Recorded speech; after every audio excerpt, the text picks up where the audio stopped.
Now, to bring about that closure, they are now calling on Governor Glenn Youngkin to reopen this investigation. But as Deanna has investigated, I know you found that it's not clear whether his team may do that. Yes, that's right, Roland. We did just reach out to Governor Youngkin's office. I mean, moments after you and I finished that interview, I reached out to them to see if this is something that the governor would entertain, because as you just heard there, they are emphatic that they did not commit this crime, and they say that some of the things that we've brought to light in our investigation show that. But the governor, he has issued statements in the past that called the release of these two men by the Biden administration, quote, despicable. And that about turned from the previous administration and their stance and their support to support their bid for innocence. They say that that is just one of the pieces, one of the twists and turns in this very complicated case we're now taking a look back on.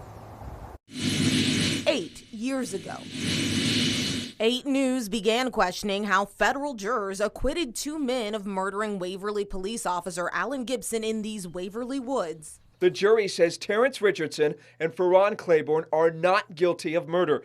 By the grace of God, they didn't get convicted of the murder charge. I'm so happy for that. But both men ended up sentenced to life in prison. Ferrone, did you murder Officer Gibson? No, I didn't. Did you have any part in shooting Officer Gibson? No, ma'am. I just feel like he was railroaded and they did whatever they could to get a conviction. That's Felicia Claiborne in 2017, responding to the unusual way the cases proceeded in 1998.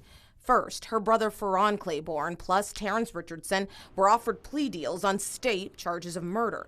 The prosecutor admitted to us in 2017, quote, the evidence as a whole was very borderline proving murder.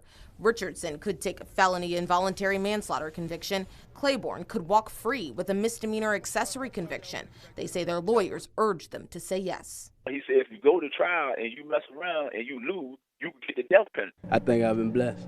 Gibson's family was unhappy. No, it's not justice. Those 2 guys killed my son. Days later, asking the FBI to investigate. Justice tripped a little bit in its first journey to bring closure to this incident. And soon the men faced federal murder and drug charges, but the jury acquitted them of murder. As I recall, nobody ever really thought that they were guilty of murder.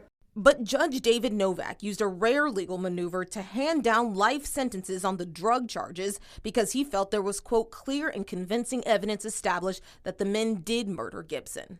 I was dumbfounded. But digging through Sussex County case files, former 8 News investigator Carrie O'Brien immediately found holes. No physical evidence of any kind, and the gun contaminated by Waverly's then police chief, removing it from the scene without gloves. There's a lot of folks that had a lot of questions about when you picked up the gun, because obviously there could be some fingerprints on that gun. Could be. I didn't think about that at the time. Plus, we learned alibis supported by multiple witnesses placed the men across town at the time of the murder.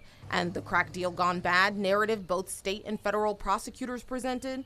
They did not find any crack or cocaine on their persons, or even when they did a search. Wrongful conviction attorney Jared Adams saw our reporting. He jumped into the case in 2018 and quickly learned both Officer Gibson in his final moments and a young eyewitness described a suspect whose hair, dreads, didn't match Claiborne's short cut nor Richardson's cornrows. So Adams asked to review the original evidence, a request Virginia State Police initially refused. If the state police who initially investigated this case believe that they got it right, what's the point in not giving us the file? In those files, Adams found the young girl's original suspect description had somehow changed and that she later received a gift from the U.S. Attorney's Office.